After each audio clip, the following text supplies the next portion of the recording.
Vamos. ¿Te dice ahí que está grabando? Sí. No. Bueno, bueno, acá está grabando. Buenos días o buenas tardes a todos. Buenas noches. La Comisión 2. Buenas noches, alumnos de la Comisión 2, de Políticas Públicas. Acá estamos los jefes de trabajo práctico, con el concursado José María Servia y el mío en condición de honor, Tito Rosé. Vamos a intentar darles algunas clases por estos medios virtuales. ¿No es cierto, Pepe? Sí, sí. Hoy queríamos con los conceptos que pueden llegar a ser más de difícil comprensión de lo que sería el punto de partida de la materia, que sería la concepción del Estado capitalista, según Guillermo O'Donnell, y en complementación con ese texto que remite al al libro El Estado burocrático autoritario, donde vemos su introducción y la definición del Estado capitalista.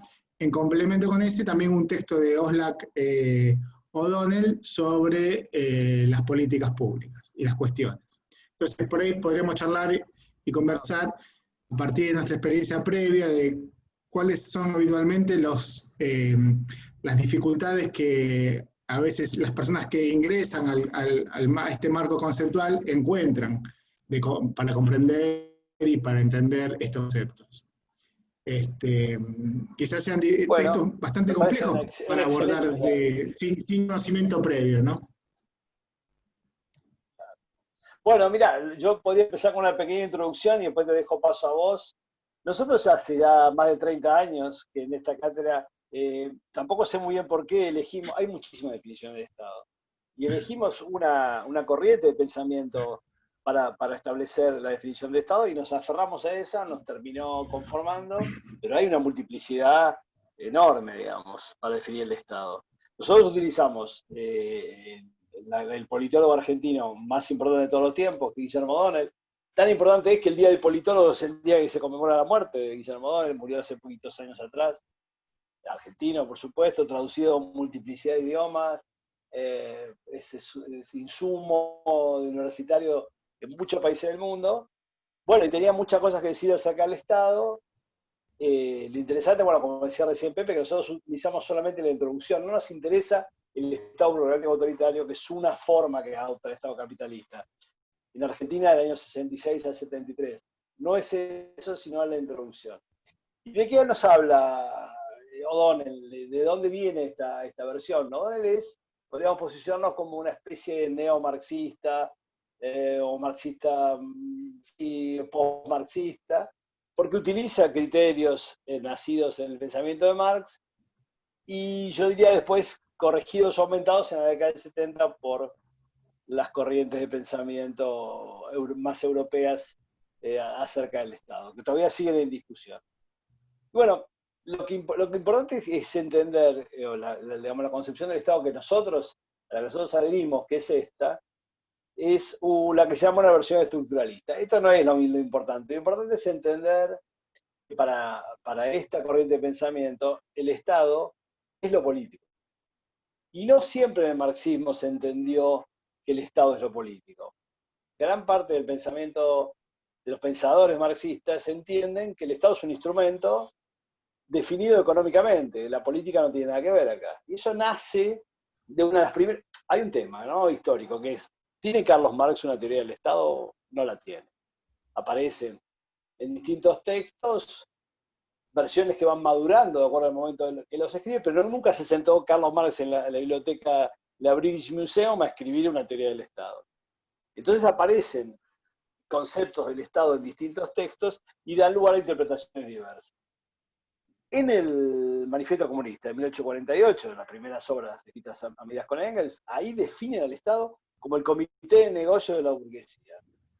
De esa definición, que es una definición estrictamente económica, porque si el Estado es solamente el comité donde se resuelven los negocios, no hay nada que hablar de política.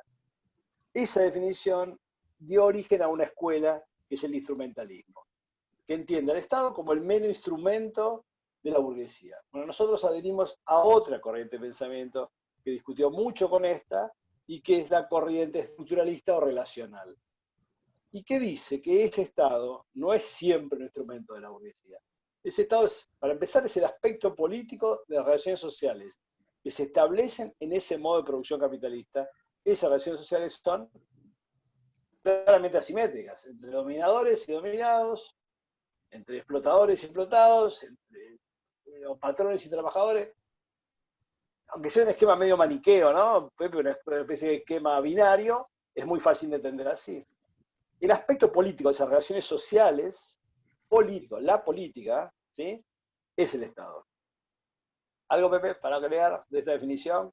No, no, digamos, siempre en las clases presenciales explicamos que esta visión que decís vos, instrumentalista, que pretende plantear, o que plantea, mejor dicho, la, el Estado como herramienta de los intereses de la clase dominante, se contrapone a la visión burguesa, en la que se establece que el Estado no solamente no es un instrumento de una clase o de un sector dominante de la sociedad, sino que el Estado es un actor que está por encima, con autonomía total, frente a los intereses individuales, que es la sociedad. O sea, la visión de la sociedad es una multiplicidad de individuos y que el Estado es ese actor que media entre esos intereses, conflictos individuales. Entonces tenemos por un lado el instrumentalismo marxista y por el otro lado su opuesto, que es la visión liberal, que plantea que el Estado es autónomo, independiente de los intereses individuales, de las mezquindades, de los intereses particulares. Esto que hablaremos de que el Estado, la visión a veces de sentido común, de que el Estado debe ordenar a través de sus herramientas justicia para todos por igual, ¿no? Que todos los individuos están en plano de igualdad frente al Estado. Eso sería la autonomía plena. El Estado es autónomo de los intereses particulares. Exactamente. Entonces, bueno, nuestra corriente de pensamiento, esa a la que adherimos por voluntad propia, podríamos haber adherido a otra, la que nosotros consideramos más correcta, que se llama estructuralista, si quieren, o no instrumentalista, no importa, esa entiende que el Estado no es un mero instrumento de las clases dominantes, sino que es algo más. ¿Qué es ese algo más que es ese Estado? Y ese Estado tiene en determinadas situaciones autonomía de los intereses de la burguesía. No es el medio instrumento de la burguesía que hace lo que la burguesía dice. Si no, no habría lugar para la política. Serían todos los gobiernos iguales. Macri sería igual que Evo Morales, por decirlo, que Lula. Si no existiera el lugar para la política y el lugar para la autonomía. Entonces, esa autonomía relativa es la que permite construir espacios de lucha, y en el caso específicamente del Estado, al tener autonomía relativa, toma permanentemente decisiones contrarias a los intereses de la burguesía. Si fuera un instrumento, podría hacerlo, no puede hacerlo. Y es relativa. Es relativa en el sentido de que no es una autonomía plena, sino que es una autonomía variable y que es una autonomía que esas variaciones son el resultado de la confrontación entre los intereses que representa el Estado a través de un gobierno en un momento determinado y los otros actores que van a intentar incidir con sus intereses dentro de esa esfera estatal. Exactamente, lo que se llama habitualmente en el marxismo la lucha de clases.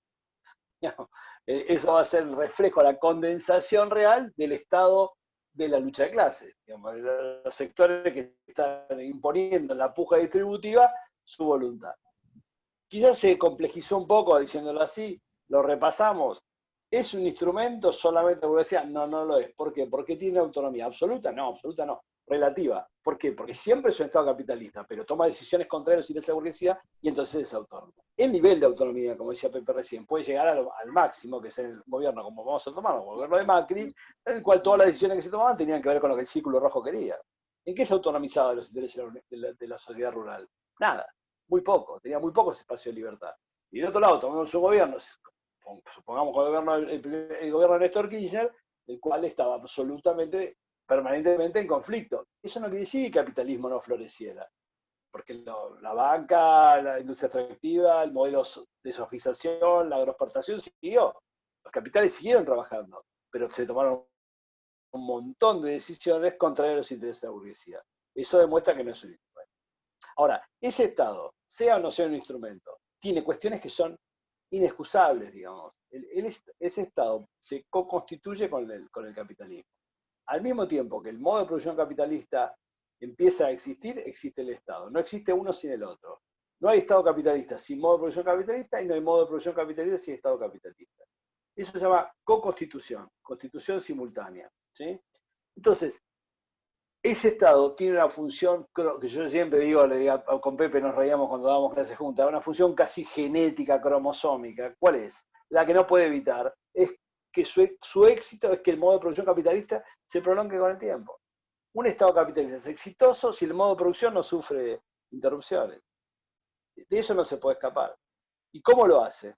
Amenaza coercitiva, o sea, siempre es por detrás de todo, como última ratio, como última razón está la violencia, ¿sí?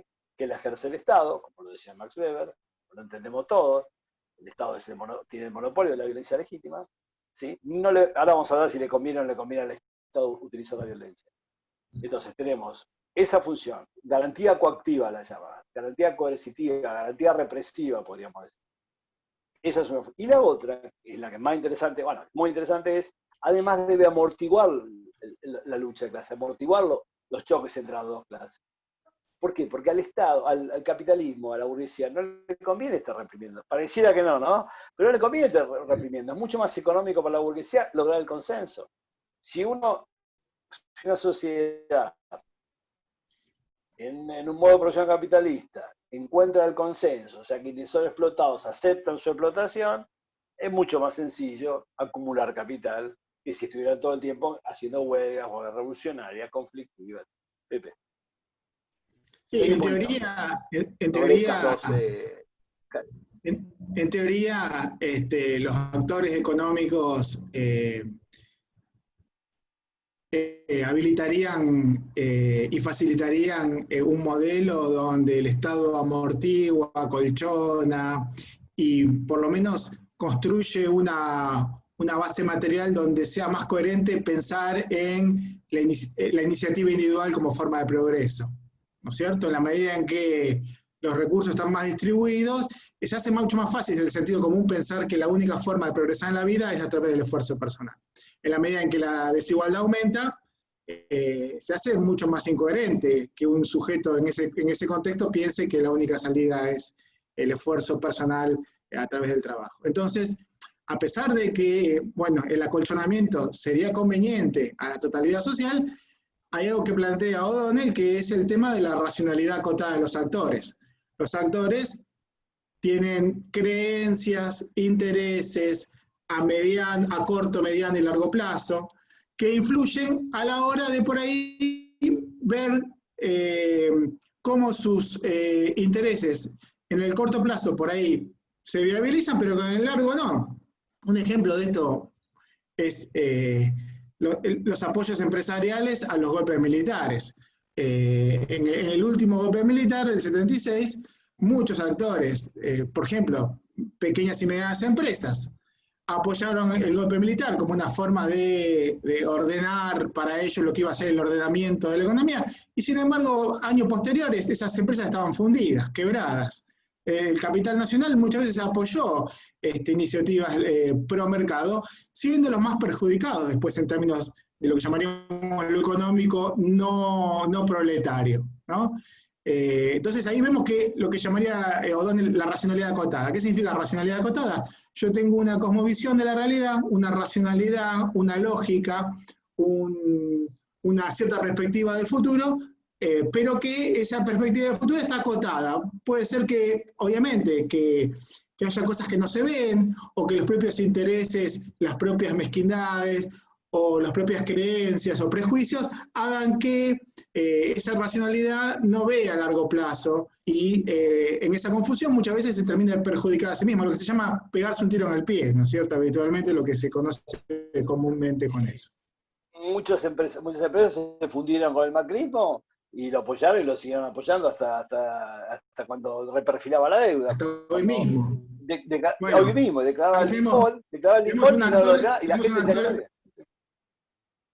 Un actor que no podemos decir que es una pyme, que es Arcor, que hoy exporta, Arcor,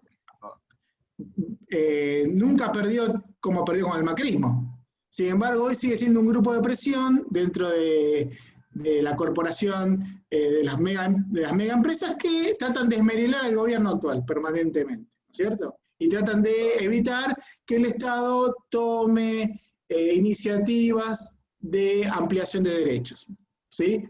Su lógica es, la ampliación de derechos me va a llevar a mayor presión fiscal y a que tenga que pagar más impuestos o a que tenga que blanquear toda mi ganancia. Entonces, ellos en el corto plazo dicen, recortar no, las utilidades. este gobierno no me conviene, porque me amenaza con aumentarme los impuestos, me amenaza con revisar todas mis estrategias de evasión de impuestos. Pero lo que no por ahí se podría ver es cómo a largo plazo una sociedad más integrada, una población con mayores recursos, va a comprar más golosina, ¿sí o no? Muchas veces también estas empresas tienen otros negocios que no son los que no solamente son los negocios visibles. Hay una pata de árbol que debe estar en la timba financiera, ¿sí? Así como en Estados Unidos, qué sé yo, no sé, me ocurre en este momento, una empresa discográfica como la RCA tenía inversiones en armamentos militares, en la fabricación de armas. Entonces, a veces, en el sentido común o desde los límites de la información que la tenemos todos tenemos una racionalidad acotada. Todos vemos el mundo de una forma delimitada o circunscripta. ¿Quién tendría una racionalidad absoluta? Dios, que ve todo en todo lugar, ¿no es cierto? Pero eso no existe. Todos los actores tenemos más o menos capacidad de hacer una lectura de nuestra realidad concreta, ¿no es cierto? Perfecto. Mira, hablando de eso que me hiciste pensar recién, quería contarles una anécdota que me ocurrió hoy acerca de la racionalidad acotada. Y ahora no se preocupen que vamos a resumir hasta acá los dos o tres conceptos que dijimos. Vamos a ver después fetichismo y tercero emergente, tercero escindido, y racionalidad acotada, así, y nos acotamos nosotros también. Pero fíjense, sí, yo tengo una sobrina, escuchen esta anécdota personal, una sobrina de Estados Unidos que es farmacéutica, como yo también lo soy, que debe tener 35 años, y tiene toda la familia con COVID. Son él, ella, su esposa y sus dos hijitos. Bueno, eso hace una semana. En este momento ella está trabajando en teletrabajo, porque si no trabaja, según el contrato que tiene, se descuentan de vacaciones. Enfermedad y vacaciones van a la misma bolsa. Si ella se pide una licencia de enfermedad, se descuenta las vacaciones. ¿Qué contrato de trabajo más salvaje que ese se puede interpretar? Y en medio de una pandemia. O sea que no se modificaron las regulaciones de ese contrato, ni siquiera en medio de una pandemia en el cual la posibilidad de que se enferme crece 10.000 veces por ciento, 10.000%. Bueno, ella está trabajando ahora desde la casa en los momentos que está bien, que no está febril, teletrabajo, controlando la farmacia hospitalera donde ella trabaja, porque si no les cuentan de vacaciones. Bueno, ahí tienen un modelo de racionalidad acotada ínfimo, ahí no hay acotamiento, ahí es directamente la voluntad de la patronal se cumple a rajatabla. Ni siquiera una pandemia libera a un profesional de su licencia por enfermedad. Es insólito. Eso hoy no podía creer. Y hablándolo con ellos me decían, no, acá no existe la ley de contrato de trabajo. Esos son a los países en vía de desarrollo que todavía tienen puja distributiva y tienen lucha de clases amortiguada, ¿no? Que les permite en ciertos espacios recuperar terreno. Bueno, para no volvernos locos, hasta ahora que definimos que el Estado no es un instrumento, que el Estado es un aspecto político, una relación social asimétrica, que se establece en el modo de producción capitalista. Definimos con Pepe que tiene una virtud o una propiedad interesantísima, que es la racionalidad acotada, y significa que no todas las decisiones que toma son del gusto de la burguesía, y esa racionalidad acotada, como decía Pepe, es un espectro muy amplio, que hay gobiernos democráticos que la racionalidad que tienen acotada se acerca a cero, porque dando racionalidad acotada, autonomía relativa, discúlpeme. Autonomía relativa. Me confundí. No, perdónenme. Vuelvo a pensar, digo, que esos gobiernos que tienen, que esos gobiernos elegidos democráticamente tienen autonomía relativa prácticamente nula, el gobierno de Macri, digamos. Al contrario, recorta derechos todos los días, recortar derechos de las clases dominadas está obedeciendo los intereses de la clase dominante. y gobiernos que podemos llamar nacional populares, populistas, como lo quieran llamar ustedes, que al contrario, generan cada vez más derechos, mejoran la distribución del ingreso y que por lo tanto toman decisiones que no tienen que ver con la voluntad de la burguesía. Entonces no es un instrumento, sino que es un aspecto político y como tal, al ser político, la política tiene importancia y no todos los gobiernos son iguales, y hay gobiernos que tienen autonomía y otros que no. Para entenderlo bien, Macri, para exagerar, 0 autonomía, Cristina autonomía 100, o Néstor autonomía 100. No es ninguna cosa en otra, porque son dos extremos de un espectro muy amplio. ¿De acuerdo? Hablamos de fetichismo, Pepe. Hay Nos olvidamos de decir algo importante, que la autonomía relativa tiene que ver con las dos funciones del Estado capitalista, que es ser garante y ser organizador de las relaciones sociales de producción, porque dice O'Donnell que el Estado capitalista es la dimensión política de las relaciones sociales de producción que vinculan al capital con la fuerza de trabajo. Entonces, a diferencia del feudalismo, donde lo político estaba entremezclado con lo económico, ahora lo político estaba por fuera, en apariencia, de las relaciones económicas que unen al capital y el trabajo. Sería, entonces, el Estado, esa dimensión política que dice O'Donnell, organiza y garantiza que esa relación social de producción entre capital y trabajo se reproduzca en el tiempo de una forma estable, entre comillas, armónica, ¿no es cierto? Armónica, Garante y organizador. Garante, por ejemplo, el Estado es garante, por ejemplo, a través de las leyes. ¿Sí? Garantiza que los contratos de trabajo se cumplan según lo establecido en ese orden legal burgués. ¿Sí? Por ejemplo. ¿Y cómo es organizador? Bueno, el Estado, por ejemplo, cuando construye una ruta o cuando mejora el servicio ferroviario, permite que también la producción, en este caso, los productores, los fabricantes, los industriales o los agricultores, puedan trasladar de una forma más rápida y menos costosa sus bienes de un lugar a otro. Entonces, son todas actividades que no va a ser nunca un capital particular, una determinada empresa va a construir una ruta, o la va a pavimentar, o va a hacer ese tipo de, eso se llama hacer ese tipo de actividad. Son actividades que están por fuera de la relación entre capital y trabajo, y las realiza ese que es el organizador general, no particular, general de las relaciones sociales de producción. Exactamente.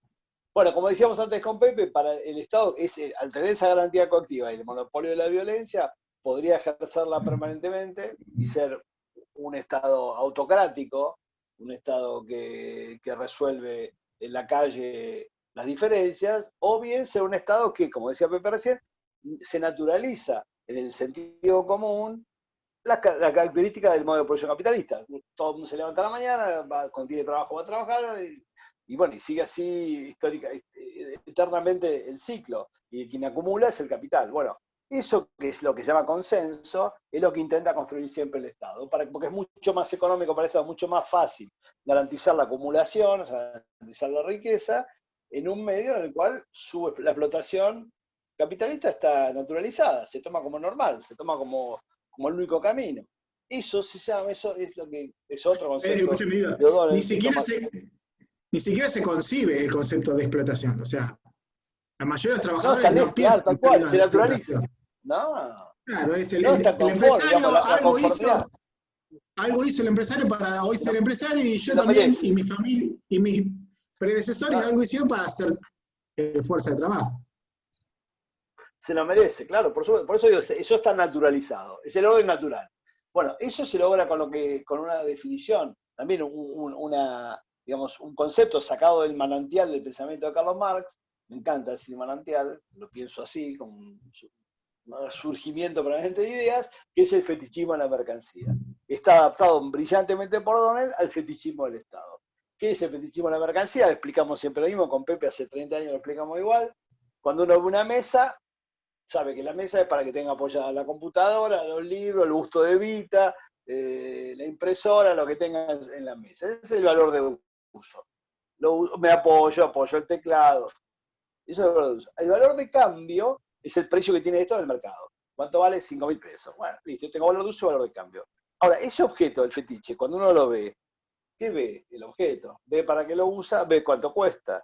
Lo que nunca ve son las relaciones sociales de producción asimétricas e injustas que hay detrás. Uno no ve cuando mira la mesa, salvo que tenga una imaginación muy prolífica, al leñador achando el árbol en la selva misionera, al otro el obrero del aserradero que lo corta, que son todos explotados, a todos les extraen plusvalía, al metalúrgico que dobla el caño. No ve eso, porque el objeto le tapa esa visión, le difumina esa visión, le fetichiza esa visión, le oculta esa visión. ¿De acuerdo? Entonces, ese mismo esquema, esa misma idea de fetichismo lleva al Estado. Entonces, cuando yo le pregunto a cualquiera en el bondi, o en el tren, como nos hacía hacer en una época Horacio González, que nos hacía viajar en tren y encuestarle a la gente, a los pasajeros, le preguntamos si eran felices en esa época. Ese era el trabajo práctico. Bueno, me hizo acordar ahora. Y si yo le pregunto en el tren a la gente, ¿qué es el Estado? ¿Qué me van a decir? Los trenes, la estación de tren, los bomberos, el hospital, la universidad, el colegio, el cuartel de policía. ¿Por qué? Porque son las instituciones. Esa institución, que es el plano concreto del Estado, me oculta por detrás que se trata que detrás de ello hay una relación, un conjunto de relaciones sociales asimétricas.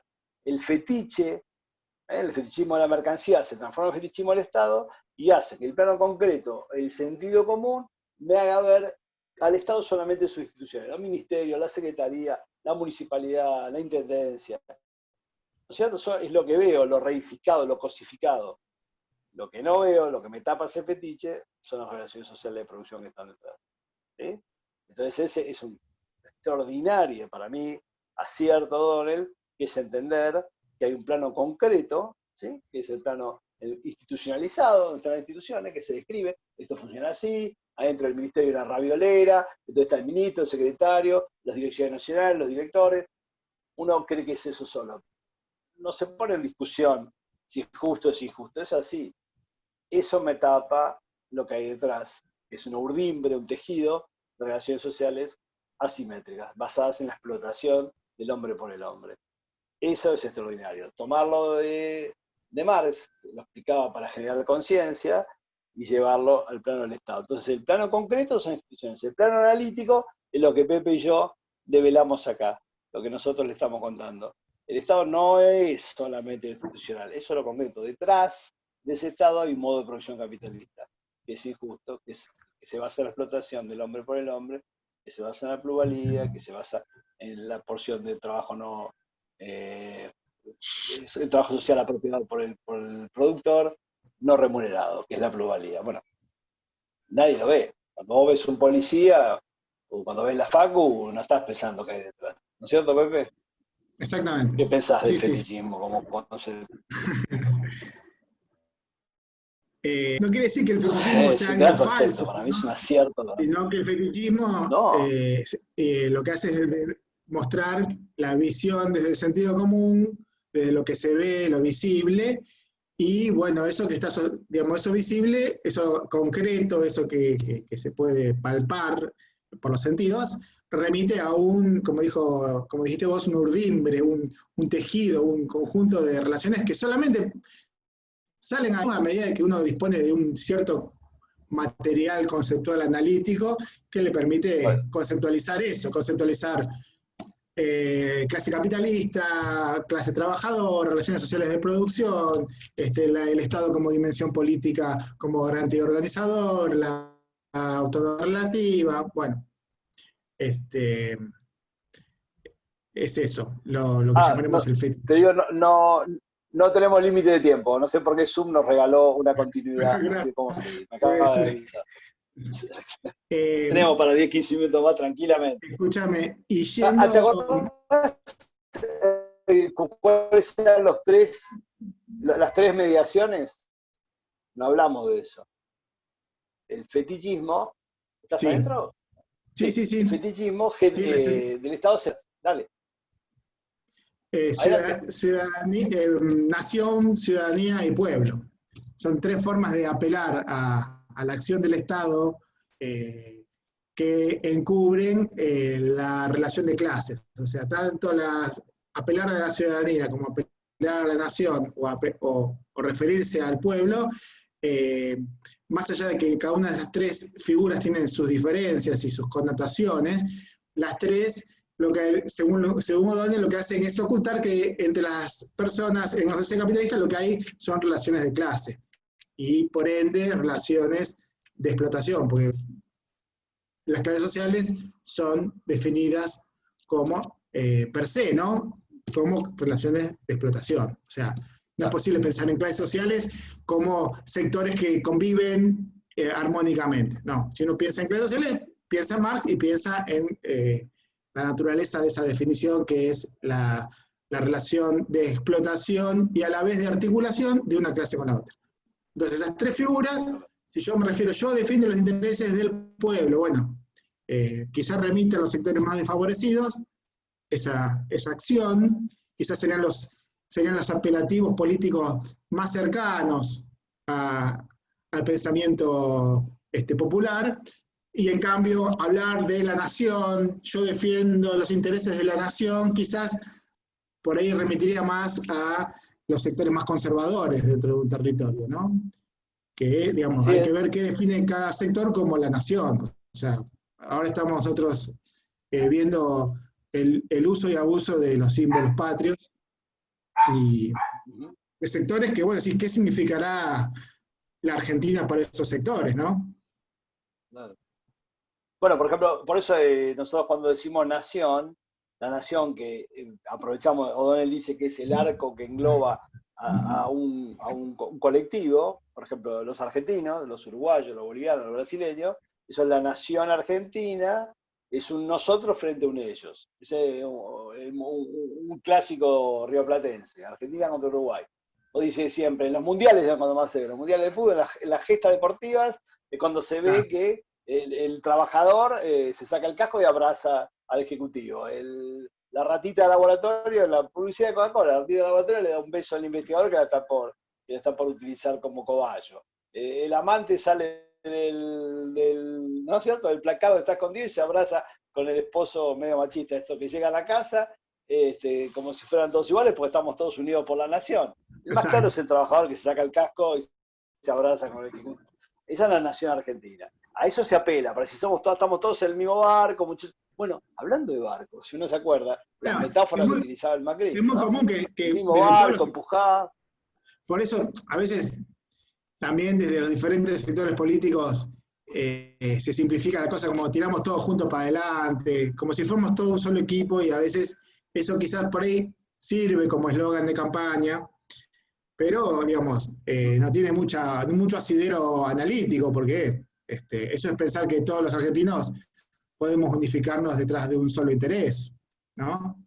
Detrás de una sola... Claro, eso oculta la verdad, por eso es parte del fetiche, eso te oculta la verdad. Si te dice somos todos lo mismo, estamos todos en el mismo carro, está el explotador y el explotado en el mismo carro, y no es así. Por eso la nación es parte del fetiche. Y la ciudadanía, que antes nombraste vos, lo que hace es remitir a que una o dos veces por año todos los ciudadanos argentinos son convocados a elegir esas autoridades. Y en la cola de la votación te puedes encontrar con Elisa Carrió, y ella vota lo mismo que vos. Todos los ciudadanos tienen derecho a un voto, para todos los ciudadanos es lo mismo. Y está en la cola con vos, Sturzenegger.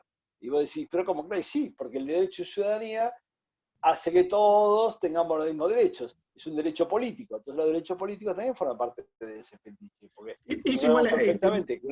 Sí. El tema de la ciudadanía, tiene bastantes complicaciones para, digamos, analíticamente, porque la ciudadanía, según lo plantea el teórico más conocido de la ciudadanía, que es Marshall, él planteaba que la ciudadanía son diferentes niveles de conquistas sociales, ¿sí? La ciudadanía civil en el comienzo del capitalismo, que permitía el derecho a la vida, el derecho a la propiedad, al cuerpo, a la movilidad, ¿no? Después vienen los derechos políticos, a la medida en que los sectores populares o las clases trabajadoras presionaron para poder participar activamente en política. Y las mujeres. ¿No? Y las mujeres, Pepe. Y las mujeres, claro. Y, las mujeres.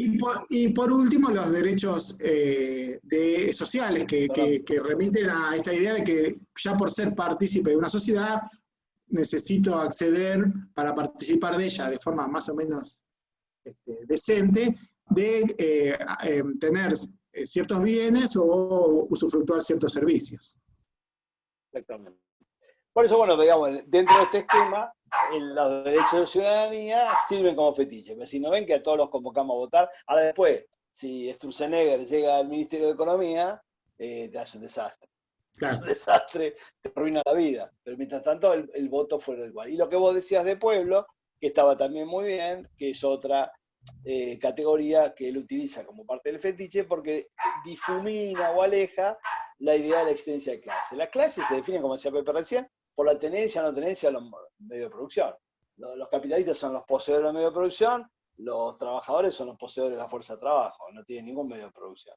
Esto remontándose a los inicios del capitalismo para que sea más fácil. Bueno, entonces el pueblo ella es una categoría más, si quiere, más confusa.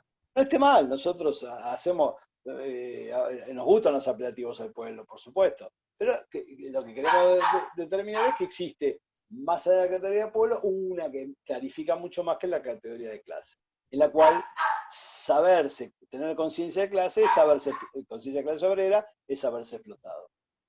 Bueno, nos quedaría el tercero emergente, el tercero escindido y la racionalidad acotada, que algo ya dijimos. sí, ¿Repasamos todo eso? ¿Querés, Pepe? ¿Avanzamos? sí, sí, sí, sí. Otra categoría, digamos, conceptual de O'Donnell, que ya estamos más o menos explicando, es el tercero emergente. Y eso parecía, ¿qué es el tercero emergente? Hay dos. Supongamos locador y locatario, el que alquila y el que paga el alquiler. Y hay un contrato de alquiler. Y bueno, cuando ese contrato por alguna razón se violenta, aparecería por detrás, emergiendo el Estado para resolver este conflicto entre ciudadanos. Pero eso es un fetiche, porque no es que el Estado aparece, el Estado está siempre. El Estado está antes del contrato, está en la propiedad del departamento y el que no lo tiene. ¿Se entiende? O sea, esa idea del tercero emergente, todos dicen, sí, se legisla, todos somos iguales ante la ley. No, un momentito, siempre hay que acordarse del plano analítico. Estamos en un modo de producción capitalista que de por sí, per se, genéticamente, es injusto. Hay explotación, hay plusvalía. Entonces no podemos decir que el Estado aparece para resolver conflictos entre iguales. No, señor, no hay igualdad. Siempre hay una diferencia inicial.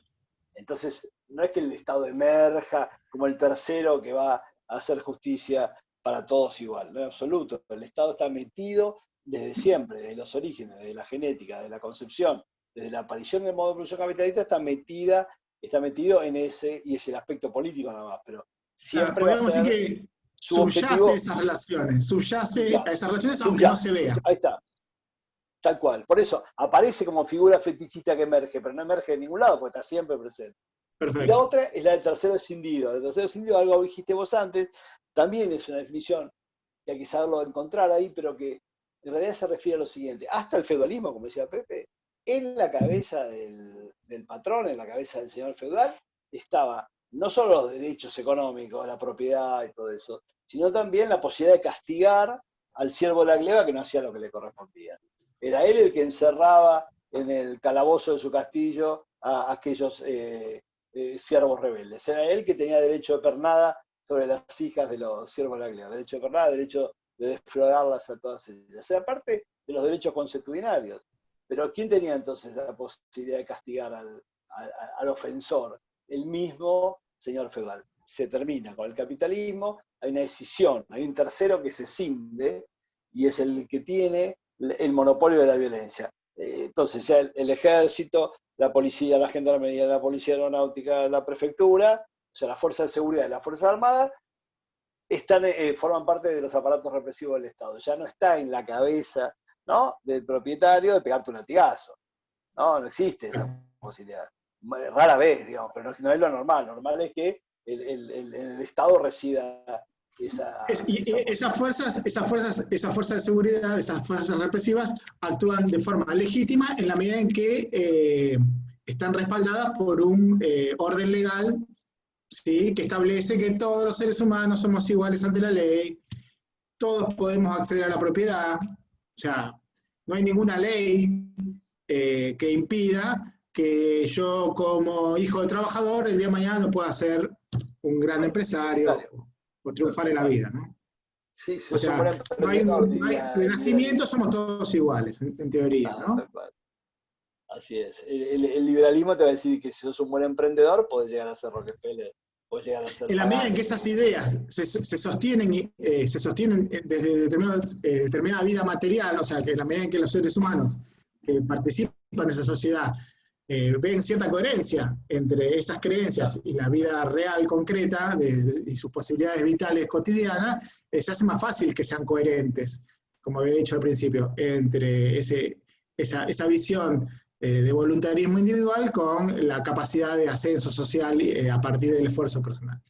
En la medida en que la sociedad se vuelve muy desigual, y por más que vos te esfuerces no llegas a nada, esas ideas de voluntarismo personal y del esfuerzo individual se hacen mucho más difíciles de sostener, salvo que tengas algún problema mental o psicológico que te habilita a seguir pensando lo Por mismo, eso, ¿no? refiriendo a lo que decimos, ¿cuál es el modelo empresarial del macrismo? Marcos Galperín, que desde un garage hizo la empresa más importante de la Argentina, que es Mercado Libre, Claro. emprendiéndolo de su talento personal. Bueno, a mí me quedaría una sola cosa más, que algo ya dijiste vos antes, que es la racionalidad acotada desde la perspectiva del Estado.